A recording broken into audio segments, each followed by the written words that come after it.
In my life, your teachings have been amazing, your influence. So many things are going so well, but I'm still having a hang up with money. It doesn't flow easily. I feel the resistance. I tried doing a lot of just different techniques like chilling out, letting it go, not paying attention to it. Earlier, we were talking about the continuity of past and present and what's becoming, which is the same thing as to talk about momentum, which is the same thing as to talk about active beliefs that are giving way to new beliefs. And sometimes it takes a little while. You start generally and you understand the laws, and then little by little you are able to take the tough subjects and find new openings in them. But here's something that will help you a lot. If you've been listening to us for a while, a very common conversation that we have is about every subject is two subjects, wanted and absence of what is wanted. So like the stick that says abundance, on one end of it is abundance, and on the other end of it is lack of abundance. And most people don't realize that when they activate the subject and pick up that stick, that it begins right away to vibrate where it usually vibrates, where you've most practiced it. And it's logical that money would be something like that because it affects you in so many different ways and has affected you and those who came before you and those who came before you. And then you could have been taught your understanding of money from your mother who got it from her mother who got it from her mother. There's something about sort of passing things on that is really worth thinking about, not doing anymore. So some of it's wonderful, some of it not so wonderful, and you can tell by the way it feels. So it feels logical to pick up that stick and try to think about the money end of it. But if you are accustomed to thinking about the not enough money end of it, then you're just doing lip service. You're trying to smile the smile and say it right. And while it can be helpful to appreciate the abundance that you do have and notice those things, still, if you've got something stuck in your vibrational craw, it takes a little while for it to loosen up. So we've been saying, and this is helpful, to realize that in that pile where that stick is, there are other sticks. And on some of those sticks, with what is wanted on one end and the absence of it on the other, you're already vibrating on the end of the stick of what is wanted. You just said that to us. So many things in my life are going really well. So you could pick up many of those other sticks and focus on those or daydream about those. Your inner being is offering you thoughts about those things all the time. And an interesting thing happens when you focus upon this end of any stick. All of the ends of all of the sticks are influenced because you're focused on this end of the stick. Doesn't matter what the subject is, it just matters what your vibration is. Does that make sense? So if you are finding appreciation for this and this and this and this and this and this, but so many people are trying to solve the problem. So you keep focusing on the other end of the stick by trying to solve the problem, where if you were just focusing on the ends of the subjects of the sticks that feel good, that money stick would take care of itself. Really, it would.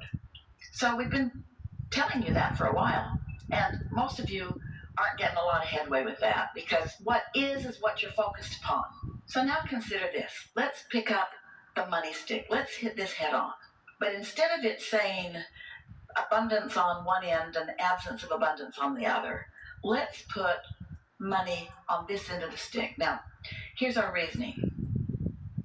We're going to put it on the end of the stick that is like, if you've been noticing today, as we've been inspiring Esther to gesture, we're talking about the vortex and we're talking about unwanted more in these ways. And this is more like non-physical influence, and this is more like physical influence. And this is more like tuned in, tapped in, turned on, and under the influence of source. And this is more like under the influence of what is or what people think. You follow? So on this end of the stick, let's make it what is, what people think, how you feel. And let's put money on that end of the stick. But on the other end of the stick, let's put what your inner being thinks. Your inner being thinks freedom. Your inner being thinks exhilaration. Your inner being thinks choices, options, ease, flow. And can you see how when you think of those things, it doesn't activate the don't have enough money end. Can you feel the difference in that? Mm-hmm. That'll help you a lot because there is so much appreciation in you. We can feel it, and ease and flow on so many subjects. And so what you're doing, you're just recalibrating this stick. You're just making this stick work for you because you've been playing with this stick your whole life in ways that it doesn't work for you. Right, I can feel that. And nobody can just all of a sudden, because we said so, say, okay, I'm just going to look over here. No, you're not. You're going to look where your habit of thought is. Now you see this stick differently because things that are manifested, by that we mean the money in your bank account, your financial situation. That is a reality that you've been encouraged to focus upon. Every day, you got to know you can't spend more money than you've got, or you can't spend more money than your credit limit. And so it's something that you're aware of, but you're aware of it in a way that isn't serving you. It's like we can't fix the subject of money at all. You know what other subject we can't fix? We cannot fix the subject of God. You've screwed it up too badly. We cannot talk to you about God because what you think God is, we don't even want to put that label on it because every time that word is uttered, you offer a vibration that is so ridiculously nothing to do with this non-physical connection that you have. And so we've taken God out of our vocabulary for the most part, have you noticed? We talk about source, we talk about vibration, we talk about energy, we talk about inner being, we talk about well-being, we talk about vibration, we talk about energy. Because when we talk about those things, you don't go, eh, eh, eh, eh, eh, eh, eh. But if we were saying God, you go, because God has let you down over and over and over again. You've been praying and God's been out to lunch. I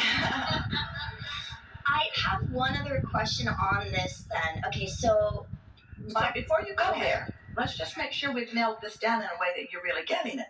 Since we've taken God out of the equation and money out of the equation, and instead we're talking about things that are really easy for you to relate to, and therefore things that are very easy for you to find vibrational alignment with, now you'll be tuned in, tapped in, turned on. That will work for you. This process will change your relationship with freedom, not money. With ease, not money. Oh, money will come because money is the very best way to facilitate all of that. It's so portable.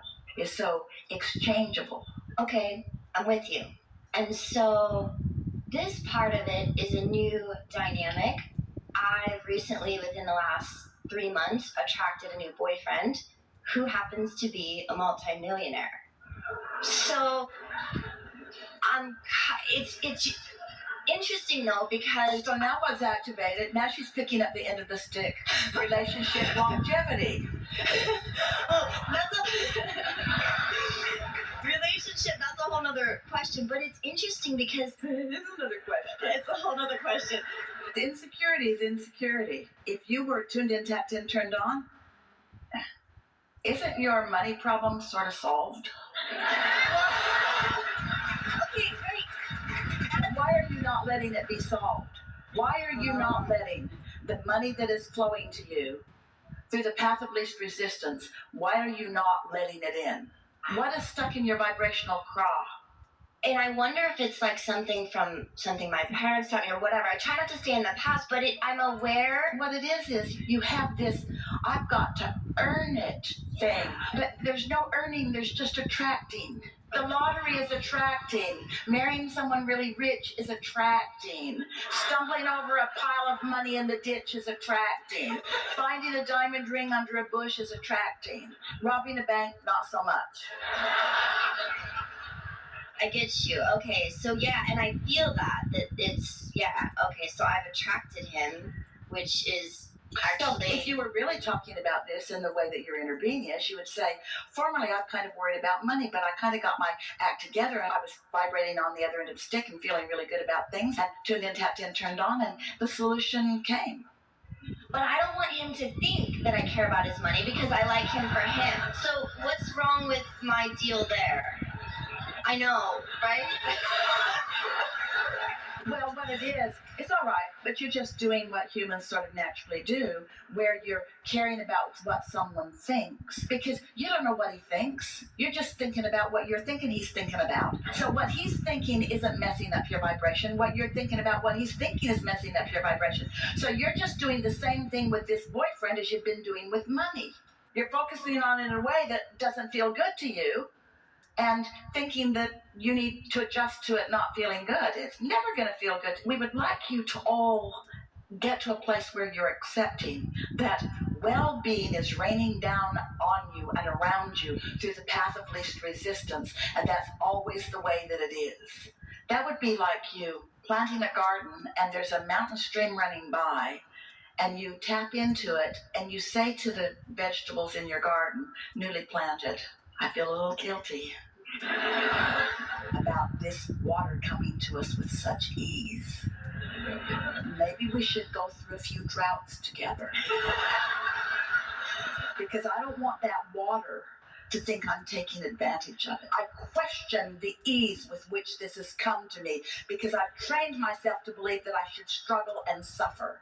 So then you want to ask yourself, is this who this person is? Did this person come to you with an attitude of, I'm just a wonderful, wonderful catch, and you must have suffered a lot to deserve me? Was there anything like that that came out of this person's mouth? No. Nothing even close to that. You're making it up.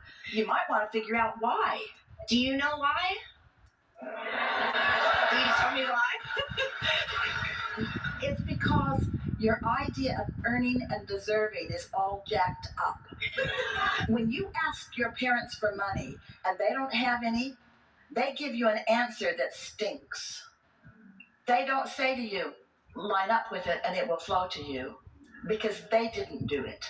So they say to you, money doesn't come easy, and you have to really struggle and work hard for it, and you have to be deserving, and you have to do well in the eyes of God. Right. And so you've just got some patterns of thought that are temporarily sort of tripping you up a little bit. Think about this question. Abraham, for a long time I've wanted blah, blah, blah, and now it's come to me, but I feel guilty about it coming. Because it came so easy. You're right. No, I'm with you. It's true. Yeah. I have to get over that earning, and I have to like work hard and like, oh, how could I just attract this multimillionaire? Now I can have anything I want. It came so easy. Let's focus on those words. It came so easy. What's wrong with that statement? Everything is wrong with that statement. What humans want to say is hard work, struggle, and sacrifice. And then, if you're really lucky or really particularly good, maybe some abundance will come to you, but not likely. Mostly you have to croak. And when you get into heaven, the good stuff will come, provided you've been good. So you've got all this stuff going on within you. We're surprised that any of you let anything good in, because you have this long practiced attitude of needing to prove your worthiness to a God, we're choking on that word, to source energy who's never asking you for the proof. Look at it this way. Abundance is raining down on all of you, and it's like you've got umbrellas up, not letting it in. And then somehow you get feeling a little better, and you put your umbrella down, and some of the delicious abundance rains down on you. You go, whoops, sorry, I'm used to blocking that. It feels more virtuous to block it. I shouldn't let it in. It speaks to the money shortage consciousness that is rampant in your environment, that most of you have been practicing for quite a while.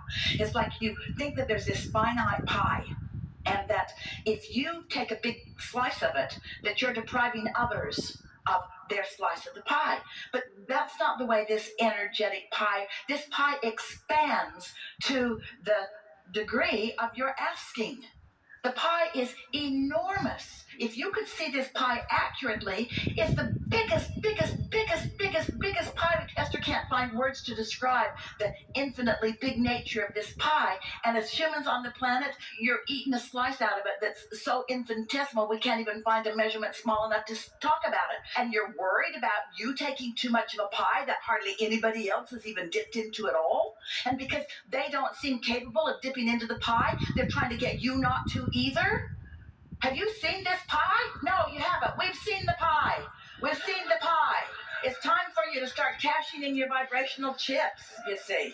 And what difference does it make through what avenue it flows?